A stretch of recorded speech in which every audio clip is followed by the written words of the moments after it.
Hello and welcome to Deep Cuts the Game, the movie trivia podcast where I give my three guests three movies and they try to come up with the most random, obscure, or minor actors from those films. The deeper the cut, the more points they get.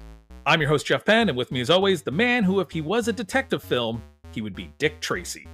Welcome to the show, Alex. I mean, I do like fancy watches, I guess. I don't know. What's going on this Sunday?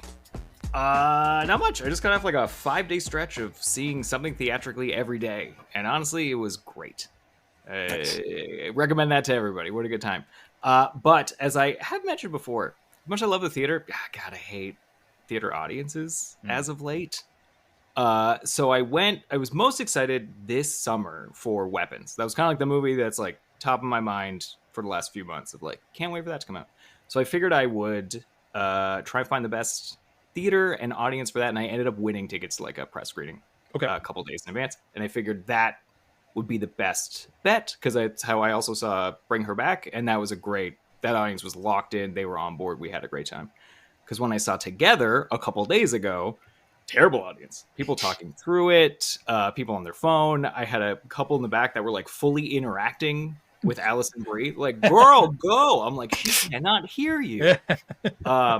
So canceled my dinner plans, went to this screening of Weapons, actually brought Deep Cuts champion Craig Smeaton with me. And it seemed like it was going to be a good time. We started like 7:05. There were 2 trailers off the top. We're into it. At 7:40, 2 people come into this screening looking for seats, which if I'm Warner Brothers PR, I'm not letting people in 35 minutes late.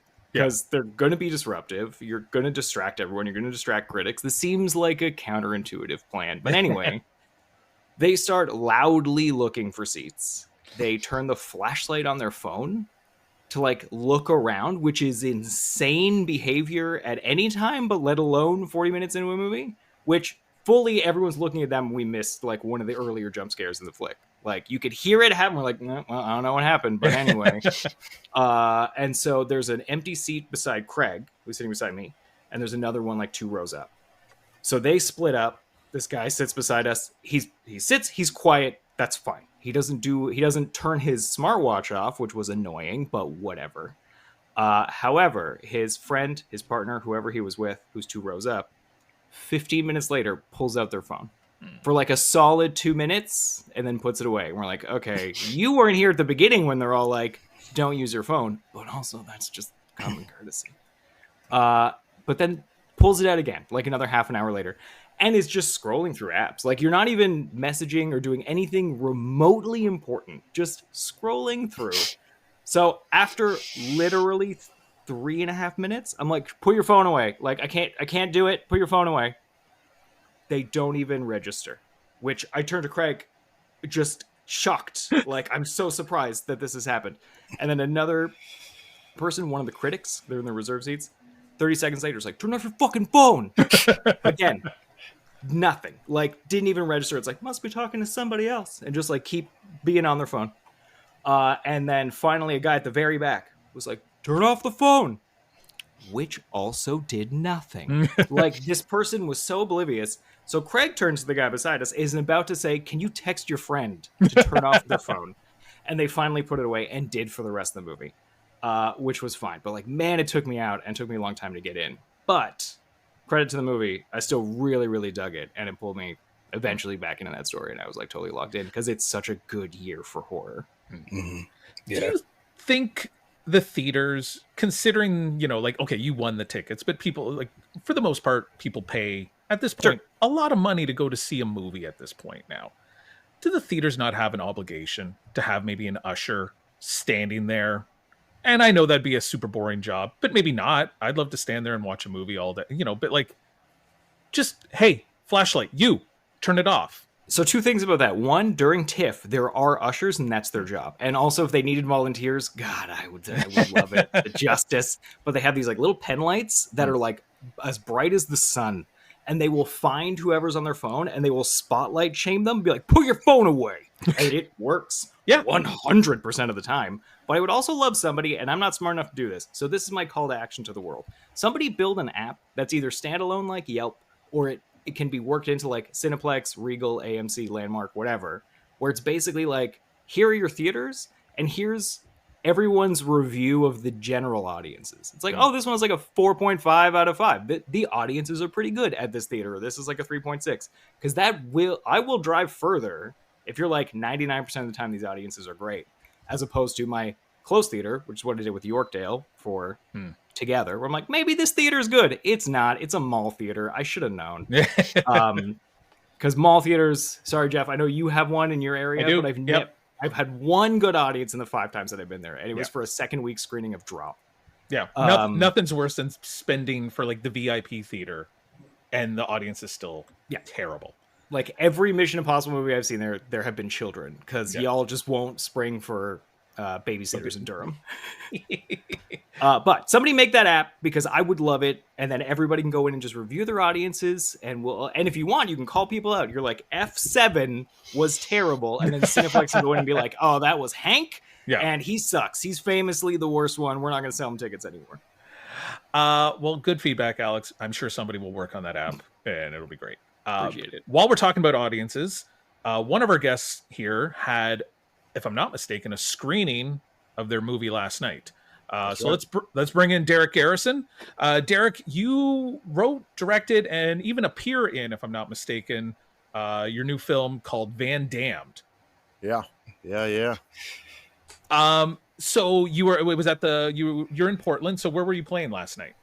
Yeah. So last night we did a premiere at the Alberta Abbey. It's kind of this multi-purpose venue. We had an opening act of folk rock band called Lincoln's Beard. One of my sons got to sing a couple of songs with them. And then one of my other sons is in the movie. Yep. So this venue, we were getting a 2-for-1 out of this, a concert and a movie. Yeah. And how'd the crowd react when we're talking about audiences here? You know, it was like a family reunion, but with extended family. The whole front end of this pod is interesting just in that, I went into it kind of wanting to learn and watch audience behavior. It's a horror comedy, but it's really more like a comedy horror. And so as a filmmaker, you're going in trying to see what lands with the laughs and how's the crowd liking it. So it was awesome. Went really, really well. Exceeded the turnout that we thought, but the theater going experience was excellent. But I don't know that we're going to have live bands at the mall theaters anytime soon. So, but I love Alex's idea. Man, kick those guys out. I saw a screening of Naked Gun, and man, I got a story. Oh man, it went south, man. It bad. Well, let's talk a little bit about your movie. So you gave me kind of like the tagline for this. So or the description. So in a remote forest, a group of strangers face eerie encounters near a cursed rental van. Little do they know the van's previous occupant, a former action star seeking peace in the woods, is now infected with an insatiable urge to kill.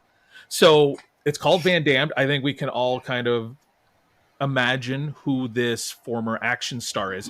So I gotta ask, where does the idea kind of like genesis from? Is it like Van Damned, and you're like, oh, we should do a movie about a van and tie it into Jean-Claude Van Damme, or was it something else? Like, how do you get there?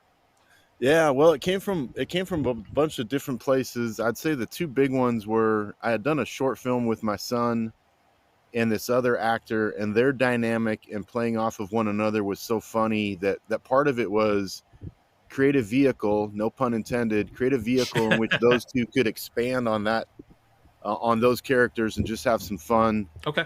So that was number one. The second was I had seen a short film about the van life that was a comedy, and the look and the cut of it was so fun that I reached out to that DP. He was a Portland guy too, and so we had been in touch. So it was a little bit of the comedic editing, wanting to do something with my son, thinking about van life and kind of all that, and then I just happened upon that title of like, oh my gosh, it sounds like a horror movie, Van Damned, but we will just go to town not talking about Van Damme, but kind of talking about Van Damme. And so then it just there was comedy within that pursuit as well. So that's kind of how it started. But first and foremost, ultimate father-son project. and finding another creative was like, that guy gets it. That there's some wavelength there, and then just things kept working in our favor. That's awesome. I gotta ask, so do we get to see kind of the former action star? Like, obviously it's not Jean-Claude Van Damme playing this character. Is it Rob Van Dam, former WCW wrestler that kind of had a passing resemblance to him? Or what did you do? Or do we even get to see the killer or person at all? Well, so spoiler alert. Okay. Give it 3 seconds. 1, 2, 3. No. Yeah, you see the backside in profile. We kind of work around it to not show a face. But the guy that we've got is he's like a judo champion. Like, okay, there's some wides where it's like, wow, I don't know who that is, but he's really athletic and looks menacing. So yeah, we kind of work around it, and then we work around it in the script too, of just, we never say his name. It's always whispered to add, kind of heighten the fear. But there's inside jokes about Belgians, and I mean, there's these other little nods to it where it's like, I know what you're doing here, but that we're hopefully not. I mean, I should pray and hope that we get in trouble with Van Damme's people. I mean, that would be a sign of success. That's the oh my gosh, they saw it. That's awesome. Yeah, it's almost better to ask for forgiveness than, or beg for forgiveness than ask for permission, right? So the Operation Bad Publicity, when the film doesn't get picked up, then we'll go that route of like, hey, have you heard this? That's great. So what's next for you guys? Any other places where you might be showing? You looking for festivals? Yeah, so we got accepted. We got selected with the Oregon Screams Horror Festival. That'll play at a venue. It's a little smaller than what we did last night, but it's a higher level resolution. So our best cut of things, our cleanest cut, sound and audio, it'll look pretty cool at that thing. Nice. So that's in mid-September. We've submitted to a couple others. We'll see here in the next few weeks if we get selected anywhere. I mean, it's festival getting a film made is tough. Getting it selected for a festival is super tough. And then I'm kind of threading a needle with horror comedy. There's a lot of horror festivals, but they've got limited programming. There's a lot of good movies out there and good products. So I'm kind of realistic about, can a horror comedy find much success on a festival? Like, I don't know. If it does, cool. We got into one. It's local. People will get to see it. So we might be a little Portland story more than anything else, but we'll see. And then we'll try to get it out on a streamer or Tubi or Amazon or something. We'll try to get that done this fall or maybe winter. Awesome. I want to watch it. I just, absolutely. We'll get this out to you guys for sure. Yeah. Well, let's bring in our other guest. His name is Maxwell Sheppard. He is not from Portland, but he's from Sacramento, which I know it always shows up in movies and TV shows, and people really badmouth Sacramento every time I see it in a movie and TV show. Is Sacramento as boring as they make it appear in every movie and TV show where they talk about it? Yeah, it's pretty boring. But I'm from Alaska originally, from a small town. So it's actually like the biggest, probably most interesting place that I've lived, which is kind of sad. But yeah, it's pretty boring still. Well, that's great. So you're a writer, you're author, filmmaker. You work a lot in memes and stuff like that. So I was going through your Instagram account and just like looking at some stuff that you had posted. And Alex is going to be like, "Oh, you love that show," but you had a thing up about Freaky Links. Oh yeah, I do love that show. I did love that show. show. The Ethan Embry. I don't know if anybody else of real note was in that show back in the late '90s, right? But it was kind of like not quite the X-Files, but more than Erie, Indiana. Like, it was kind of like skewed a little like later teen, early 20. I love that show. It's great. Yeah, it's an incredible show. It's like X-Files meets Blair Witch Project meets Scooby-Doo kind of. Yep. But yeah, brilliant stuff. Very underrated. I've tried to get I've tried to contact Ethan Embry so many times through every different social media. And he did respond to me on some things, but the moment I asked him to about a podcast, it was like crickets. So hopefully this way we've got something to kind of go to him with, because I think I've told Alex this story before. When the show used to be on, for whatever, I think it was on Friday nights up here in Canada. And for whatever reason, anytime we were driving on a Friday night, I could find the TV station on the radio at like 87.9, like whatever the first FM station is. And so we would end up listening to Freaky Links on the radio as though it was like a radio drum. And it worked really well from what I remember. But yeah, that's a tough show to track down. I don't think it's available anywhere. It's I think you can get the DVDs or you can find it online some places. But someplace, yeah. Yeah, it's a... So tell us about yourself. Now you've got yourself down as a writer, author, filmmaker. What do you like? I think you're deep into horror too, if I'm not mistaken, right?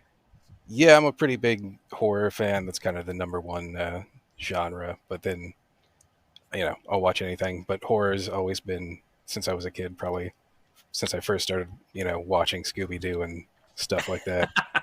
Been a pretty big horror fan. But yeah, I write novels and short stories, and I'm a independent filmmaker. I just got my bachelor's, so I'm trying to get some stuff going around Sacramento. And I've done some comic books. I did one called Dog of the Dead about a zombie apocalypse from a dog's perspective. Oh, nice. That's cool. I want to see that. I mean, yeah, that's awesome. I'm writing that I actually got Ken Foree from Dawn of the Dead to sign a copy of it at a convention, so that was pretty cool. It's cool. But yeah, mostly writing. That's kind of my my main thing. Well, I think I've got a really interesting game of deep cuts for you too, for Alex as well. We'll include him in this. Here's me pretending to work for a second while I hit start next task. I mean, it's not too bad. Only like 10 things have come in, so it's not bad. All right. So the first thing do you have to trick?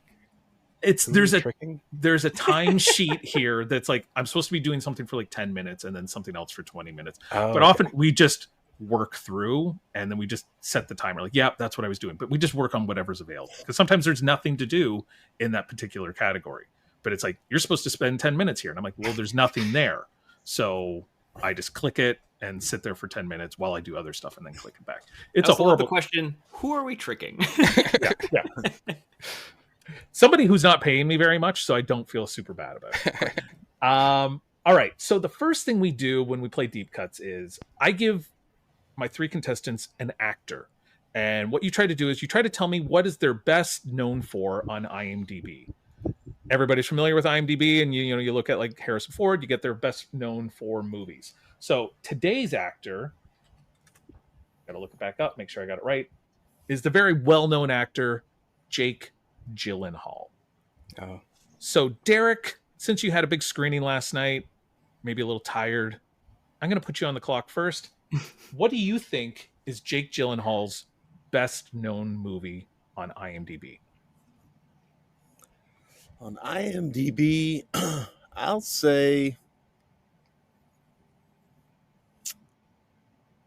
Nightcrawler. That's a good guess. It's a good guess. It's kind of a more of an unknown movie of his, but like honestly, it's really good. But yeah, it's Maxwell. Let's go to you as our other guest. What do you think is Jake Gyllenhaal's best known for movie? Obviously, Nightcrawler is off the board, but what do you got? I'm going to say Bubble Boy. Bubble Boy. Yeah. I mean, for a time, yeah, that probably would have been one of his best known for. Yeah, when it was one of his only movies. Yeah, that and City Slickers. Alex Young, what's your Jake Gyllenhaal? I'm gonna say Donnie Darko, but watch it be like Spider-Man. It very could be Spider-Man. Like that would be fair that Spider-Man should probably be on his list. I will tell you this. Number 4 is Prisoners. Oh, right, of course. Yep. Number 2 is Brokeback Mountain. That's what I thought. Number 3 is Donnie Darko. But number 1 was Nightcrawler. I'm actually a little surprised Nightcrawler was number 1. Me too. Like nothing against it, but I don't think it's something I could tell my mom. Like, oh, you saw Nightcrawler? Then you would have loved Jake Gyllenhaal. Like my mom did not watch that movie. So Derek, would you like to go first, second, or third in this game of deep cuts? Understanding that if you go first, we go 1, 2, 3, and then 3, 2, 1. So you'll get 2 guesses in a row if you're at first or third when it comes back to you. So where would you like to be? I'll go second then. Just safe. Just to learn. Safe. Yep. Alex Young, where do you want to go? First I'll take or third? my third, my classic third. All right. Alex in 3. Max in the number 1 spot. All right. So here's the part where I tell you the 3 movies. And like I said, I was getting worried about running out of movies that had a lot of actors that people have seen, but definitely one of these movies, I'm going to assume the 2 of you have seen it, and its cast is so deep. The other 2 are both very deep as well.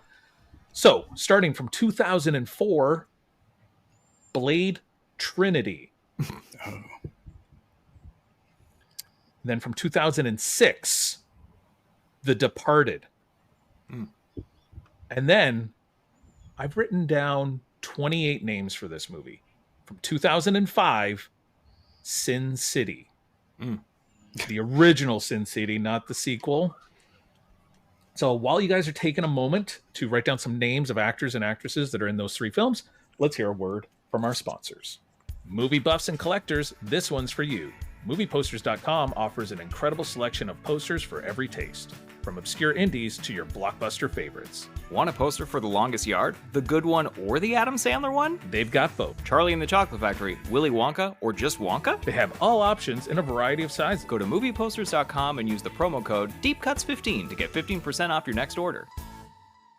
Okay, we are back. Deep Cuts the game. We've got 3 movies: Blade Trinity from 2004, The Departed from 2006, and Sin City from 2005. First up is our guest, Maxwell Sheppard. Maxwell, you can choose from any of these 3 movies, and you can go back and forth however much you want. What is your deepest cut?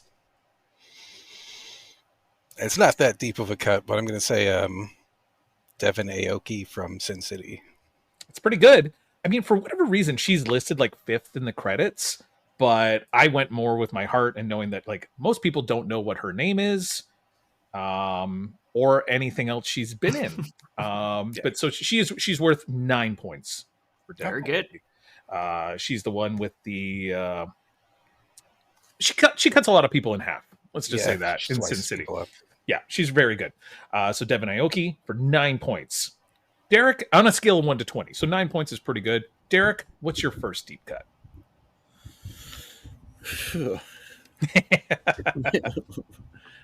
Man, I am outclassed here, boys. Sheesh.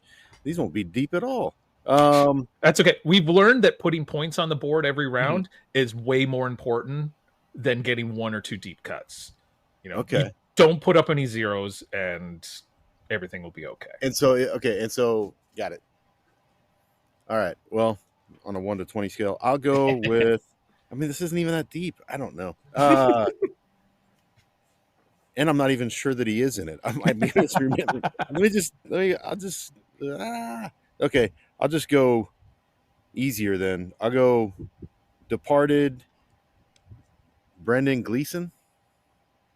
I know who you mean, and it's not him. It's not Brendan Gleeson. It's not one of the Gleesons. Guy. It's the other guy who I couldn't. Gleeson. Yeah, I couldn't remember his name until I looked up and I was like, "Oh yeah, of course that's his name." Okay. Once you hear it, you're like, "That's the guy." Now, question: I'm going to get the 0 there. When I remember, can I circle back and get this? You sure can, as long as somebody else doesn't steal it. Okay, good. So yeah, so Brendan Gleeson, yeah, very much physically looks a lot like this person. So I've seen much worse zeros put up on the board. Hey, there we go. Like I even before I started watching the movie, I was like, oh yeah, Brendan Gleeson's the guy, and then I was like, that's not Brendan Gleeson. What's this guy's name? And I was like, and what else? And I could only think of other things he's been in. Yes, unfortunately. But that's okay. Yep. Alex, we're at you. You get 2 in a row. What's your first and your second deep cut? I do think I know who Derek is saying, but I don't want to steal it from him because I feel like I've got a couple good ones for Sin City. So she's pretty well known, but I don't think she's in a lot. So I'll take Alexis Bledel. Another person who is like way up on the credits for some reason. But she's only in it for like 20 minutes, 15 minutes. I mean, nobody's in the movie for a lot. Well, that's the thing. It's such an ensemble. So Alexis Bledel, she's worth a little bit more than Devin Aoki, as she's a little bit more well-known. So she's worth 8 points, Alex. Great. 8 points for Alexis Bledel from the Gilmore Girls. Yeah. And Handmaid's Tale. What is your second deep cut, Alex? I'm pretty sure he's got yellow eyes in this movie, but Powers Booth.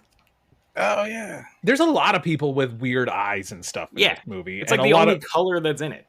Yes, is the she color has of blue eyes in it. She does, or blue or green. Yeah, her eyes pop. Powers Booth has much less screen time than Devin Aoki and Alexis Bledel. He's worth 10 points. Great. So well done. Okay, Derek, we're back to you. Are you going to try to get that one again, or are you going to go a different direction now? No, I can't afford another 0. But I'm, yeah. Okay, I'll forget that for a bit. Let me stick with.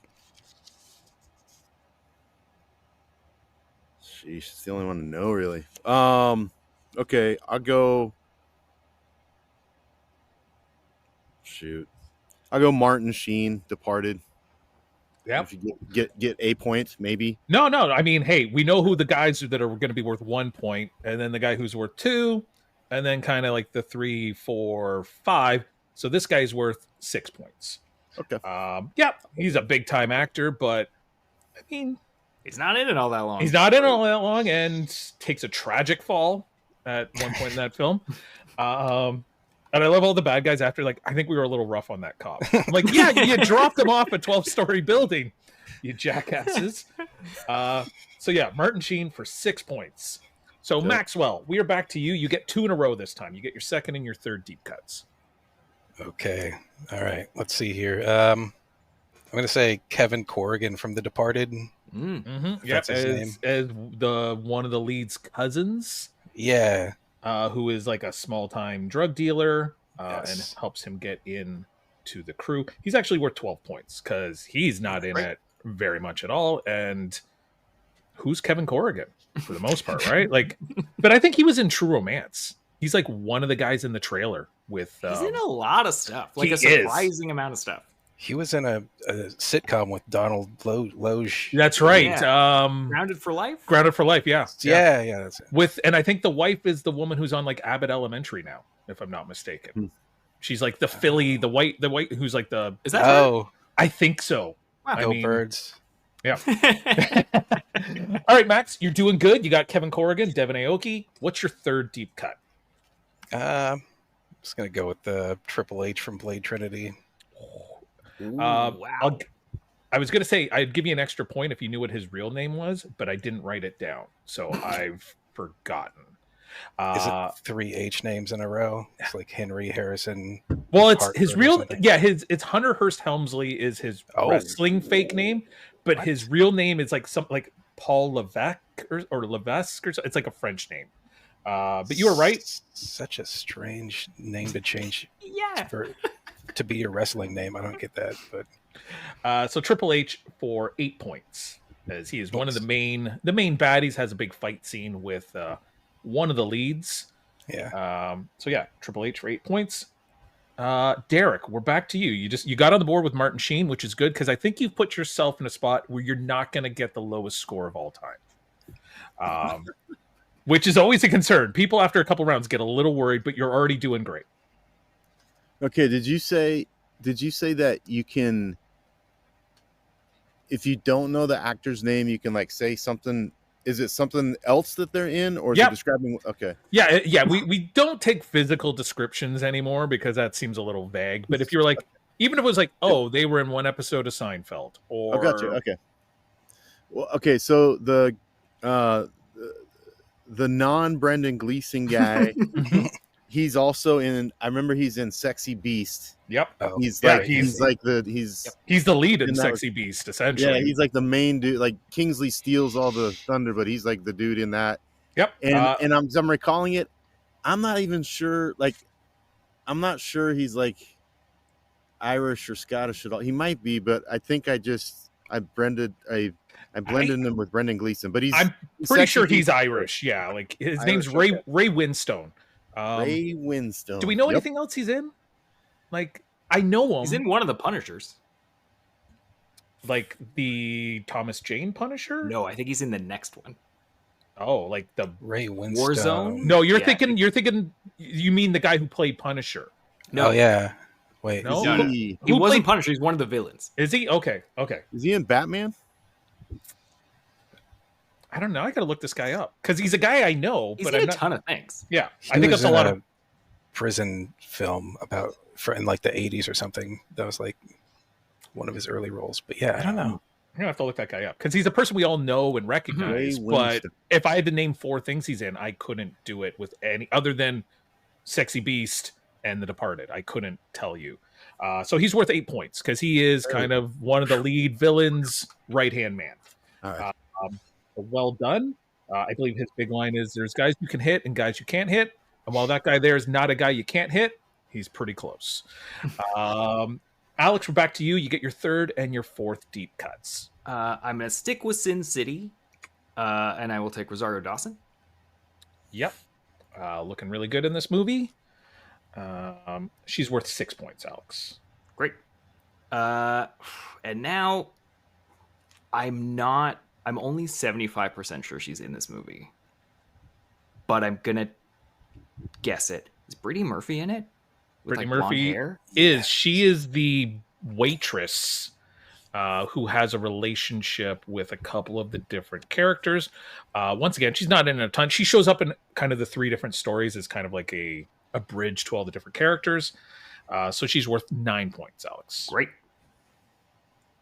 Brittany Murphy, 9 points.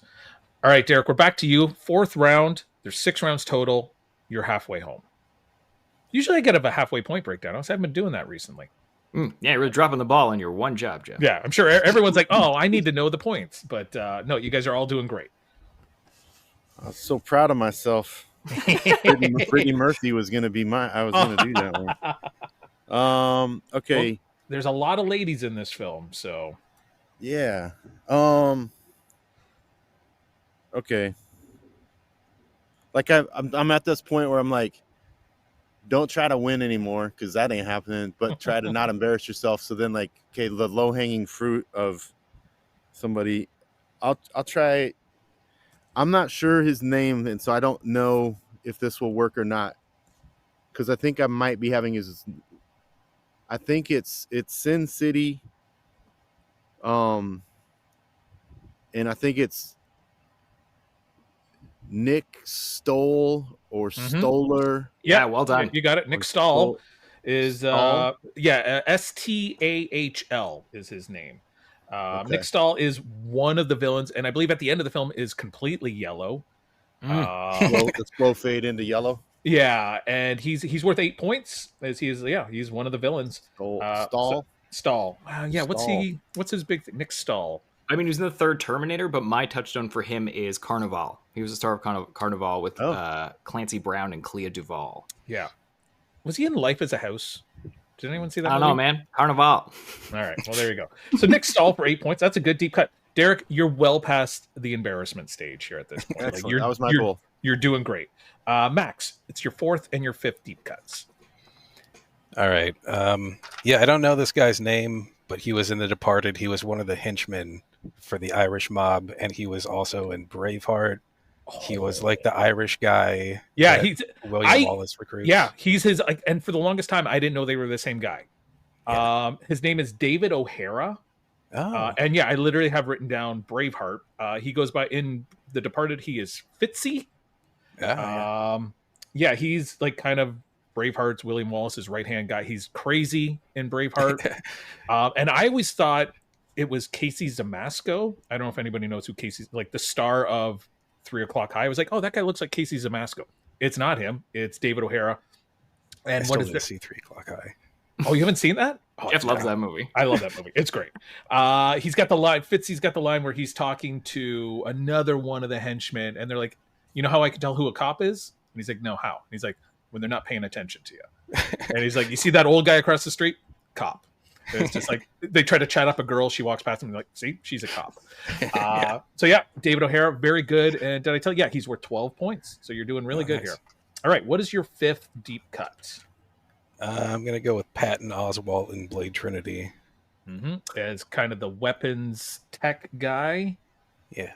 Patton Oswalt for 7 points. That's very well done. Derek, we're back to you. It's your 5th deep cut. You got 2 more to go. You got 2 names left on your list? All right, I don't know if he's in this movie, but he should have been. I feel like he's in this movie I feel like he's in The Departed one. Is Noah Emmerich in The Departed? No, he's not. Yeah, he's a good cop. He's a good cop guy. Like especially like Boston Cop. I think he might be he might be in Copland. I was just gonna say I think he's in Copland, and that's been my thing. My trouble was like, is that Copland or Departed? Probably Copland. Like I really want to do Copland on this show because it's such a good movie, like and a little bit underrated. Stacked cast. Yeah, stacked cast. Yeah, like just super. Yeah, and you're right. Yeah, Noah Emmerich very easily could have slid into being part of the cops. I didn't mean Noah Emmerich. I meant Matt Damon. I mean, you might want to save that one for your last pick. Yeah, just in case. I remember watching this movie with like my mother-in-law, and I get it. It is confusing when the two leads are shown back and forth. If you're not a person who knows who actors are, well, because they have the same haircut and they're jumping back and forth, and you're like, wait, which one's the good guy and which one's the bad guy? And I'm like, well, one of them's this person and one of them's that person. And that was not helping because she didn't know who either one of the actors were as people. Gotcha. But yeah, Noah Emmerich, unfortunately, is not in this film. Alex, what are your final two deep cuts? But then your mother-in-law watched Infernal Affairs, and she loves Tony Leung, and she loves Andy Lau, and she could keep them straight easy. Yeah. You know what? I'm so glad that somebody else said Nick Stahl, because you said Yellow Man. I'm like, that reminds me of another villain in this movie, Elijah Wood. Mm-hmm. Who doesn't change color. Shiny glasses. It's shiny glasses, yeah. Elijah Wood is worth 7 points, Alex. A little less than Nick Stahl. Fair enough. Because he's famous. He's very famous. So yeah, worth 7 points. But once again, I don't think he has any lines in the movie, though. No, he's not in it a lot. He gets killed. His name is Kevin. That's all I can remember about his character. And he has sharp nails. He's a cannibal, isn't he? What's that? Yeah, he's a cannibal. Yeah. Yeah. So Elijah Wood for he 7 knows martial points. arts, too. Yeah, he beats the crap out of one of the leads multiple times. Yeah. Mm-hmm. Alex, what is your final deep cut? You're not out of it. You and Derek or Max are fairly close. If I'm not mistaken, and I might be confusing this with something else, but I'm going to take a bit of a swing. But I'm 90% sure Carla Gugino is in this movie. She is. She looks great. Even when she loses her hand to Elijah Wood, who eats it. That fucking guy. Carla Such Gugino, a weirdo, is worth 8 points. Great as well. So good score. Good score. All right, Derek, we're back to you. You got your final deep cut. You guys have done very well on Sin City. We've only touched Blade Trinity a little bit, but I get it. Departed, there's still a lot of good ones on the board. What do you got? Trying to think which one might score points. I mean, this is a little on the nose and it's topical. I'll just do it out of respect. Michael Madsen, Sin City. Dude, there's nothing wrong with that one. That's a very good cut. Like, he's not in it a lot. Mm-hmm. Yeah. I forgot he was in it, actually. Me too. Yeah, me too. Until the movie, and I'm like, oh, he's his shitty partner that is just a piece of shit. He's worth 11 points. How about that? Very good. Good call. Well done. Max. Again, I meant Matt Damon. No, you don't want that. You don't want that. Stick with Michael Madsen. All right, Max, it's your final deep cut. I don't want to tell you what the scores are, but it's close, so you need to get some points. All right. I'm going to say Nick Offerman in Sin City. Ooh, that is the one I was going to say. I didn't know he was in it until I watched. And even I watched the movie all the way through. Yeah. Didn't catch him at all. And then as I'm doing the actors, I'm like, Nick Offerman. And I had to go back and look at him because he's got a shaved head. And he's essentially just comedic relief. He looks ridiculous. Yeah. Mustache or no mustache? I don't remember that at all. He might have a mustache. It's him and another guy who I recognized easier because he looks more like himself, whereas Nick Offerman does not look like himself. So he was worth. Did he have like a chin strap or something? I don't know, like some weird facial hair. He's one of the henchmen to Nick Stahl, if I'm not mistaken, and gets knocked out very quickly and then comes back years later. He's worth 16 points. Oh, nice. Holy shit. Well, Alex, did you remember he was in it? 0%. Yeah, so there you fair go. Enough. So let's tell you who you might have missed in these three movies. Blade Trinity, I'm not going to go through the big ones. Parker Posey would have gotten you a few points. Callum Keith Rennie, Canadian actor, is also one of the vampires. John Michael Higgins. Usually the comedic actor is like the psychiatrist. Oh, yeah. I remember him. Yeah, that gets killed by Dracula. Natasha Lyonne is the scientist that she works on blood and stuff like that. James Remar is one of the cops. And Eric Bogosian, I can't tell you anything. But when you see him, you're like, oh, I recognize that guy. He's like a talk show host talking with John Michael Higgins about Blade. The Departed. You guys got a lot of the kind of deeper cuts. Vera Farmiga would have gotten you a few points. Anthony Anderson would have been a decent one as DiCaprio's old friend who gets shot in the head. Like, everyone gets shot in the head at the end of that movie, to the point where it's like, I'm not sure who's good and who's bad anymore. Like, are we honestly sure Mark Wahlberg's not even a bad cop? Medium. Because he leaves after Sheen is killed and then sneaks into Damon's apartment and shoots him in the head. And I was like, there's still a chance that Wahlberg is working for the mob, for all we know. We don't know. His brother Robert Wahlberg is in it, because anytime you need a Boston cop, you just get all the Wahlbergs. All Wahlbergs all the time. And the other good one from that is an actor named Mark Rolston. I think we had him last week, Alex. Oh, yeah. He was in Shawshank Redemption as Boggs, who is not very nice to Andy Dufresne, and he's from Aliens 2 as one of the Navy guys. Oh, cool. He is Supernatural, the show. Oh, was he? Okay. Yeah, he played a demon. He was pretty good. And then from Sin City, you did well. You stayed away from the big ones: Mickey Rourke, Clive Owen, Bruce Willis, Jessica Alba. Benicio del Toro would have been a decent one. Michael Clark Duncan is in that film. Tommy Flanagan, the guy with the bottle cut his face, is in it as a guy who likes throwing grenades at people.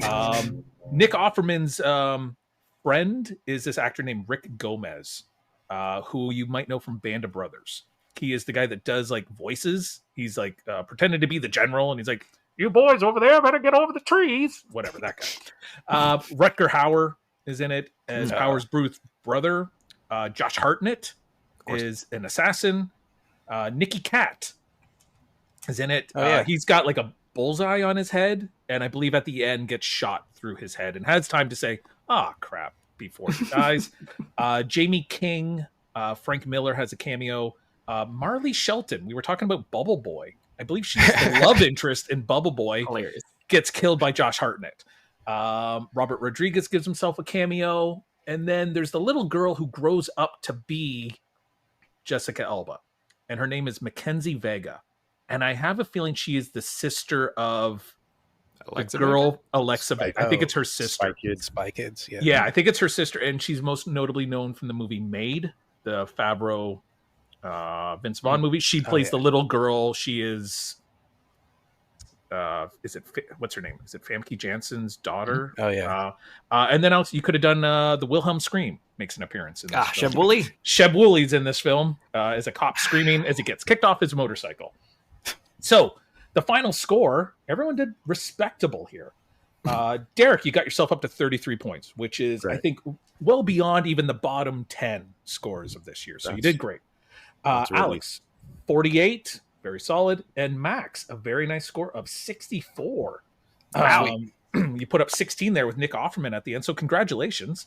The big prize, which we don't tell people about before they get here, but the big prize is hopefully alive. Can you suggest or recommend anyone that you think would be a good guest on Deep Cuts? Yes. And you can stretch. Like, people have given me some impossible tasks. Yeah, like, we've had Sean Penn. Yeah, it could be Jean-Claude Van Damme, which even I think is out of our reach. But who do you think? Yeah. It could be someone you know that is just really good at knowing movies. So it doesn't even have to be a celebrity. I'm going to say Keanu Reeves. Nice Canadian suggestion. That's and you know what? And the thing is, he seems like such a nice guy that in your mind, you're like, you know what? He might do it. He'd do it if you ask him. Yeah, he'll probably do it. He might. Yeah, because you keep hearing these stories about how, like, a woman was broken down on the side of the road and Keanu Reeves stopped his car and helped her. And it was, what's her name from Octavia Spencer before she was really known. And I'm like, that couldn't have happened. But I will try to reach out to Keanu Reeves. Yeah, get Keanu on here. That'd be awesome. Yeah, it would be awesome.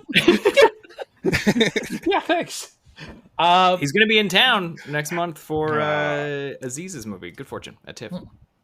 Yeah, just corner him. Yeah. Let's go find him. Be like, hey, how are you at trivia? He's like, well, I guess I got an hour. We're like, great. Yeah. So Maxwell, what's coming up next with you? Where can people find you on social media and stuff like that? I'm on Instagram. My Instagram is Maxwell Sheppard.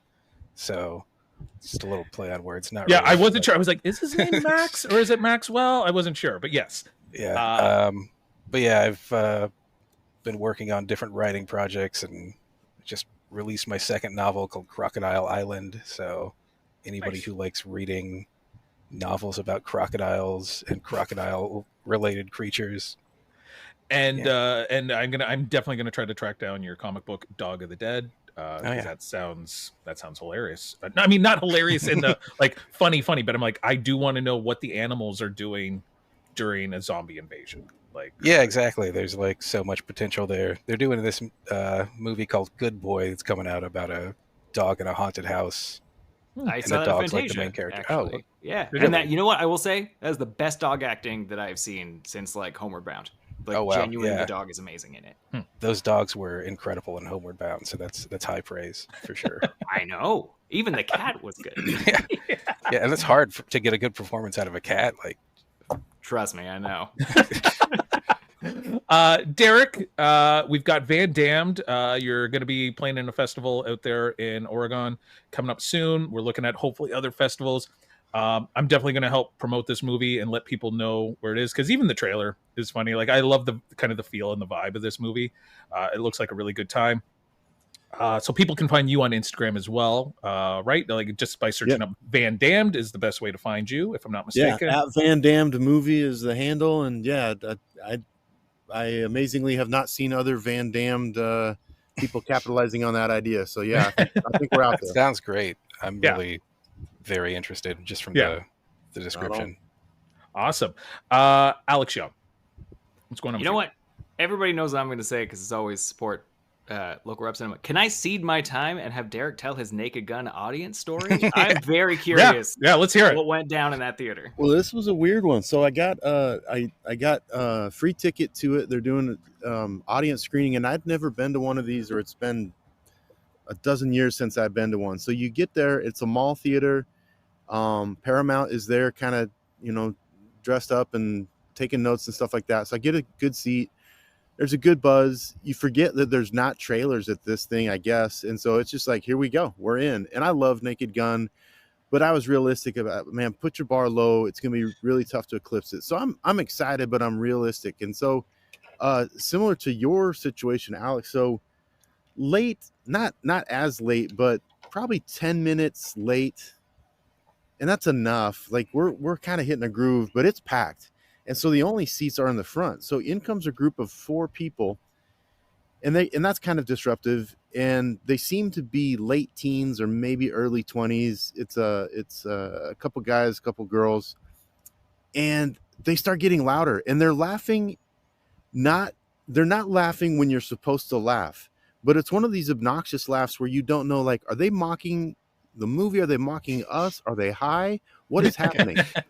And so the timing is off of their laugh track, and it's a little bit weird, but you're like, I don't know, maybe they had a few drinks before they came, like, whatever. It's a free screening, so again, it's fine. But then one of them starts like randomly cussing, like just F-bombing, and then like Pamela Anderson comes, when are they gonna F? And it's like, what is happening?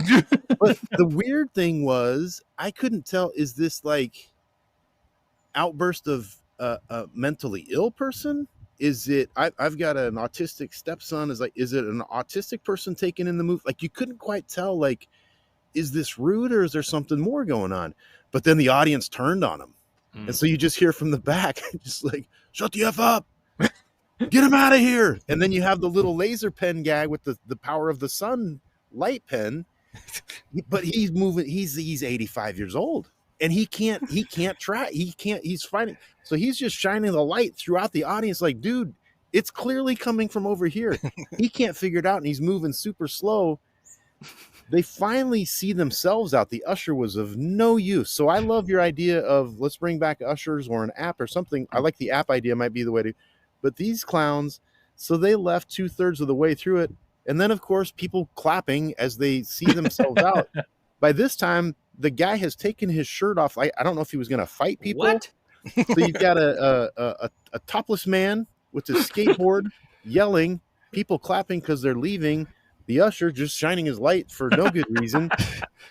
They got him out of there, but it is, I mean, it's an extreme example of it's very jarring for the audience. Like, you want the theater experience to continue and it should be communal and it's funner to laugh together, but not if these people are coming. It was, I mean, a crazy chapter, but it's like, it's rough out there in the theaters. They had a skateboard the whole time. What's that? They had a skateboard the whole time. He had a skateboard. Yeah, he had walked in with a skateboard, which also in a backpack. Like, it was like, it's a little scary. It was certainly funny, but man, it was intense. But yeah, the crowd will turn on you. They will. Mall theaters, right, Alex? Just for real. Anywhere where teenagers can just walk in, not a good place to go to see a movie. That is literally, I have found the best theaters in Toronto. I imagine it might be similar for other bigger cities. The further off the subway line you are, the better your audiences are. And that would have been true in this case. Part. Yeah, that's true. All right. Well, this is the part of the show where Alex sends me an outro that I read sight unseen. Yes. So, I've sent it to you now. Is there any notes, Alex? Of course, Jeff, you know there is. So because 2025 has been such a good year for horror, we've had all these great horror flicks, particularly the quote unquote elevated horror. I want you to do in the style of one of my favorites, Midsommar. Okay. So give me your best blanket Scandinavian accent, Swedish, whatever. That's fine. That's a safe one. Okay. I mean, all I can think is Swedish Chef, man, and then you can't understand that guy anything he says. Hey, so. If you want to go Swedish Chef, but you're reading the words, that's fine by me. If you can't do like a Skarsgård, then this is one I might have to do, and then later on I may have to go to YouTube and listen to someone with a Swedish accent and redo it. But we'll give it our best, Alex. Regardless, I can't wait.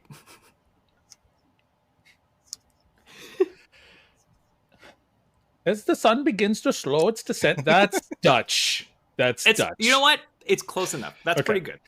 As the sun begins to slow its descent, we must too bring our gathering to a close. Congratulations to this week's winner, Maxwell. You shall be sparred the harga. Remember to embrace the light, cherish the communal bond, and be sure to follow Deep Cuts anywhere you get your podcasts. Until the next cycle of the sun, may your flowers bloom bright and your burdens be light. I'm your May Queen, Jefferoid. Thank you for listening. This has been Deep Cuts the Game. We'll catch you on all social medias. Like, rate, subscribe, and we'll see you next week. Thanks very much. Yeah, that was spot on. Spot on. Nailed it, Jeff. Perfect.